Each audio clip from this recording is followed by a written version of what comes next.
Recently, textile mill buyers and gin operators were given a tour to show them the Georgia 2010 cotton crop. Right now, the industry is looking for good solutions for Delta Pineland 555 that won't be re-registered. The Monitor's Rick Treptow takes us to southwest Georgia. This is a non-irrigated field test in southwest Georgia. Now, when we look for replacements for 555, we tend to look for later maturing varieties. These on-farm tests are being looked at by the researchers for yield and the plant's overall reaction to the environment. Some of the lower yield environments, the varieties are a lot more competitive in terms of beating 555.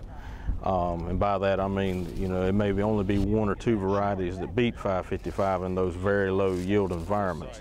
We still don't know just yet. This is the first true dry situation we've had to utilize these varieties in an on-farm trial. The varieties also have to be examined for insect and disease resistance. Stink bug pressure in the trials and throughout the Georgia cotton belt was less. UGA Extension entomologist PHILLIP Roberts said the bug has been recognized now as an economic threat. Crop-saving chemicals have been used. We would like to do that based on good scouting. We could do a little better job scouting in some areas of the state, but our growers have really learned that stink bugs aren't just a late season pest. And harvesting this year's crop will give more information on which cotton varieties are better than 555. In 2009, 6 seed varieties from different seed companies were planted in 6 Georgia counties. Samples from the Tifton microgen were sent to the USDA ARS Cotton Quality Research Station at Clemson University in South Carolina. We were quite pleased with all 6 varieties.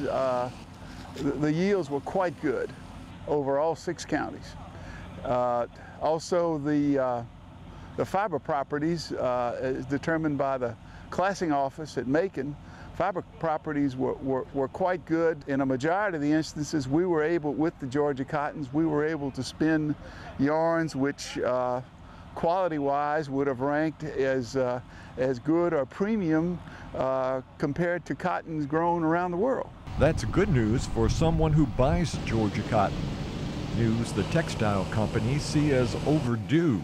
555 has been a good yielding variety for the cotton growers, but we've had some issues in our textile mills with the quality on 555. We could find varieties that yield as well as 555 or better and can give us better fiber properties.